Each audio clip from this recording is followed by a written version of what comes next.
Hey friends and neighbors, old Doc here, and we're just doing a little maintenance on the old Honda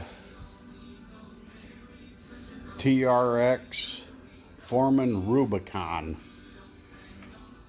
and I didn't know it was called both until I was at up the Honda shop yesterday and gave him the guy looked up the serial number and stuff so I could get the right oil filter, because I told him Foreman and he said a little tiny filter down on the counter. I told him, I said, boy, it looks like, looks like the right one, but if I remember correctly, it's smaller, or it's the one that goes in there is bigger than that.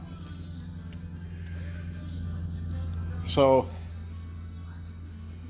I told him that we'd bought it there. I don't know how many years ago, but so he looked it up on the computer and looked up the everything, and he said, oh, he said it's a Foreman Rubicon. He said that takes the bigger filter, which here's the bigger filter. The other one that he sat on the counter looked just like this, but it was smaller. I'll give you a little size comparison to the Stanley tape there.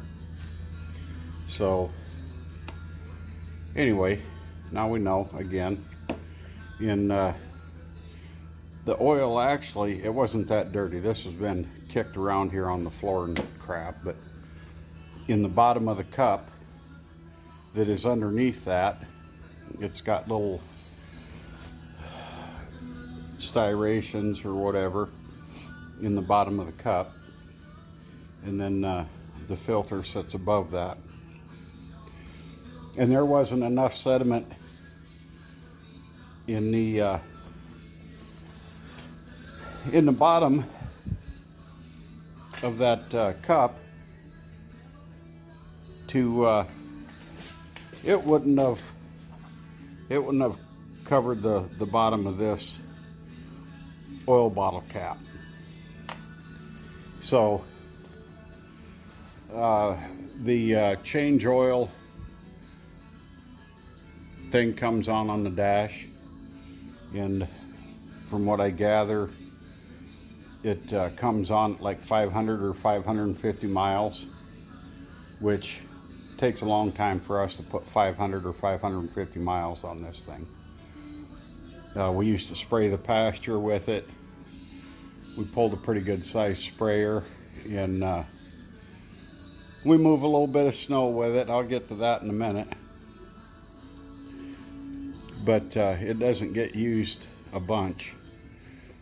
So I know I've had guys tell me that according to the book, and there used to be an instruction sheet on the bottom of the seat there, that Honda said every 1,000 miles, but the light comes on, or not the light, but it, let me see if it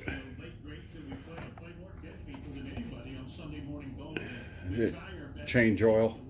I haven't reset it. So anyway, some of the guys, they push the buttons to reset it to go another 500 miles or something. Then when it comes on the second time, then they change oil. Yeah, you can hear Cowboy Bob on the radio. It's Sunday morning gold, and he's doing a tribute, and I don't care if you hear the radio or not. I really don't give a care. He's doing a tribute to Ed Bruce, who had passed away this past week of natural causes. So, you can save that. And Ed Bruce, he wrote a lot of good songs, and you know, some of you know that I'm a huge old country fan. And I guess my favorite from Ed Bruce is This Is the Last Cowboy Song. Something more popular that I'm sure all of you know, but didn't know who wrote it. And that was Mama, Don't Let Your Babies Grow Up to Be Cowboys, that Waylon and Willie made popular. But Ed Bruce wrote it, and he released it first. So there's that. Anyway, yeah. So anyway, we just changed oil in it. Hey, I'm not shitting you. It cost more for a filter, and this thing holds 5 quarts of oil, and I always buy 6, so I got a spare, even though it doesn't burn oil. I know it looks like hell, but it looked like this when we bought it. It was in terrible shape, but it does not burn oil whatsoever. But when I change oil, I always buy an extra quart. And so 6 quarts of oil and an oil filter for this cost more than an oil filter and 3 gallons of oil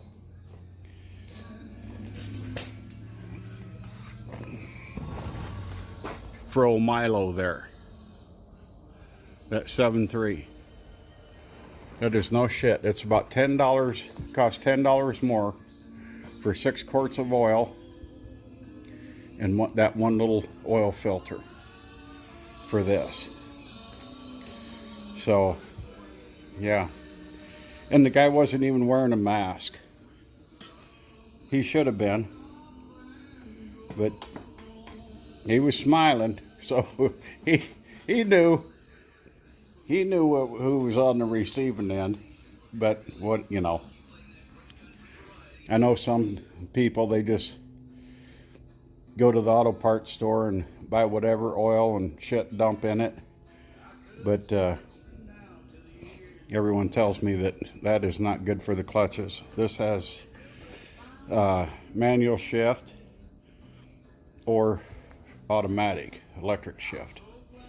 So but anyway, everybody tells me don't put regular motor oil in there because it will ruin the clutches in it. And this thing, it actually runs a hell of a lot better than it looks, folks. This thing, it was, like I said, it was in sad shape when we got it. The winch I put on there. Oh, and by the way, this ATV lift will not lift it. Don't ask me why. I forget what I did a review on it. I don't remember what the limit is on it. I can stand on that and pump it up, and it goes right up. I can't believe that the front of this thing weighs more than I do, but it will not lift it. So there's that. Yeah, and it, you know, reach under there, and there's 2 drain plugs. If you've never changed oil on these, there's one up on the reservoir up front, 17 millimeter socket is what it takes, and then the oil filter is behind that, and I believe that one took a 12 millimeter socket. And then there's another oil drain plug in the back that takes the 17 millimeter.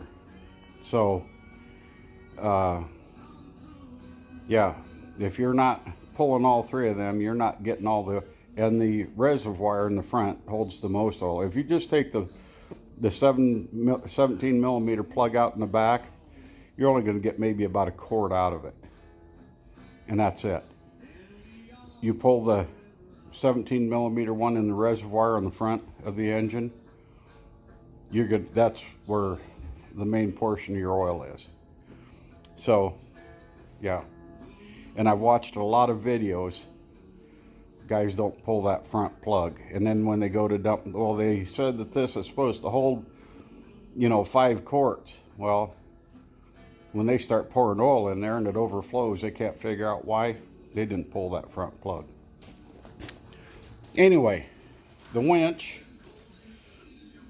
I've had forever, and we put on here, and it is supposed to go up and down, but it does not. Here's the control for it.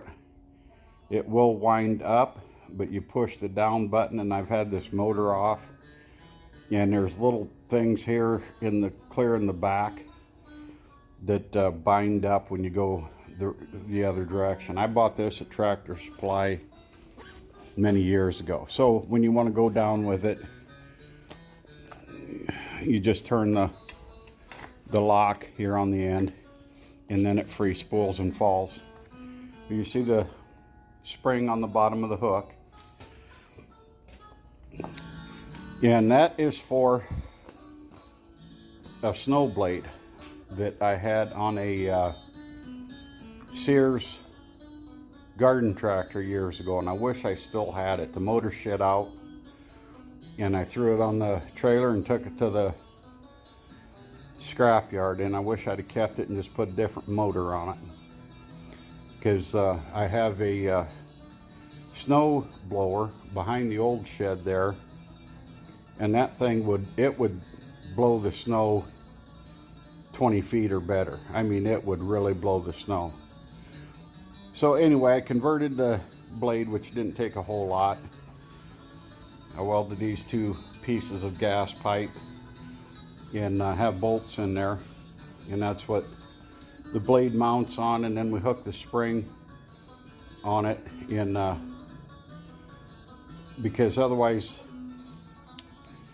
the blade wants to bite in, and you end up pushing up rock, and it'll gouge into the dirt, and then it bends the frame all to hell. But I've been watching what some guys are doing, and what I'm thinking about doing. Here's the snow blade. It's actually a dirt blade for the Sears mowers. But what some guys are doing, they're taking a 1.5-inch PVC pipe and cutting a slit in it with a table saw, and then they drive it from the end down on there like that. And they claim that, and they've taken video to where it doesn't, it rides on top of the gravel, it doesn't dig in. And you can drop the blade and then bump it up, you know. Yeah, that works to a certain extent, but it doesn't. And if I do the PVC thing, either I got a notch out for the skid pads, notch out the PVC for the skid pads, or cut the skid pads off, and I'm not gonna do that. What I may do, excuse me, Penny made me an egg sandwich and coffee for breakfast, and it's coming back on me. What I may do is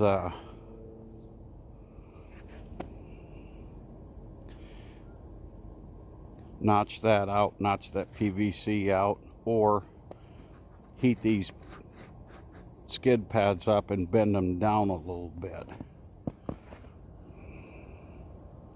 I don't know. We'll see, but that's that. I know this is turning into a long video.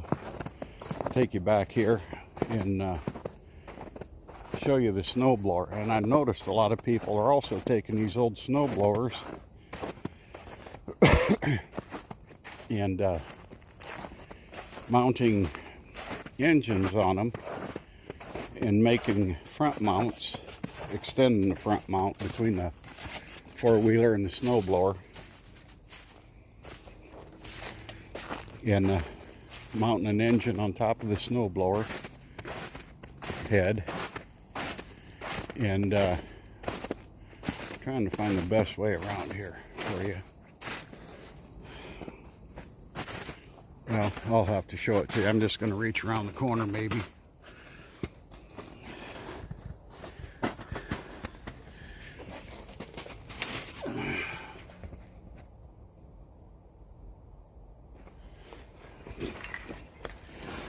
That is the snow blower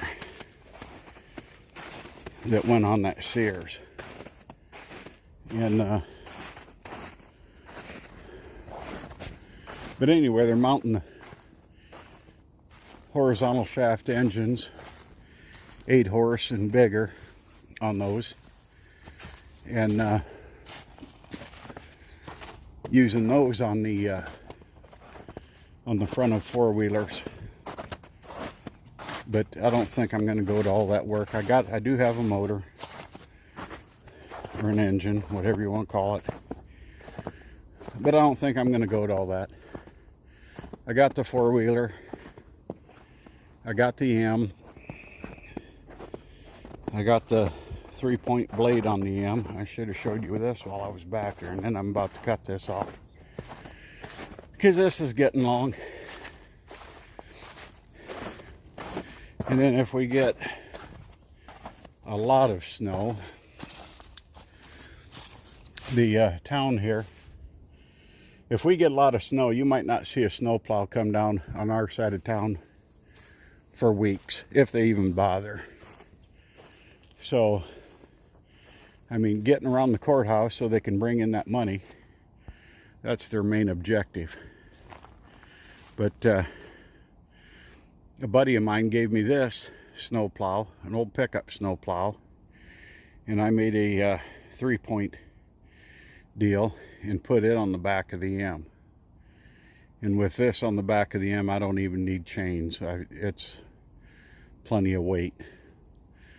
But that works good. No, I do not have, I never downsized my hydraulics to run the left and right on there.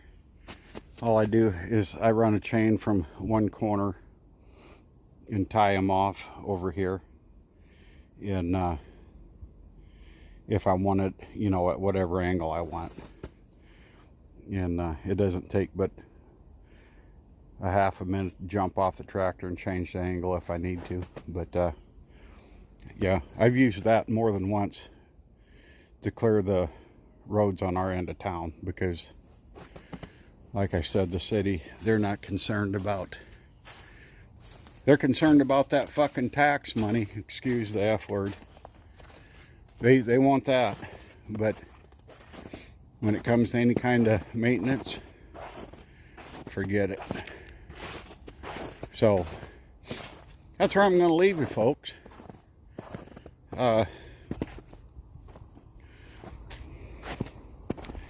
Go check out BCP. I know I'm pushing these guys, but they're really close on their, you know, getting their subscribers up. And BCP Farms, or BCP Trucking and Farming. And check him out. He's, I think, trying to get over 500. Don't quote me on that. And I hate to even throw a number out there. And Thomas Farms TN, Russ, he's really he's another one coming up fast. You'll enjoy his channel. Shane Holst, he's got a great channel. We get a kick out of Shane also. We, you know, and we have a great rapport with all these guys. And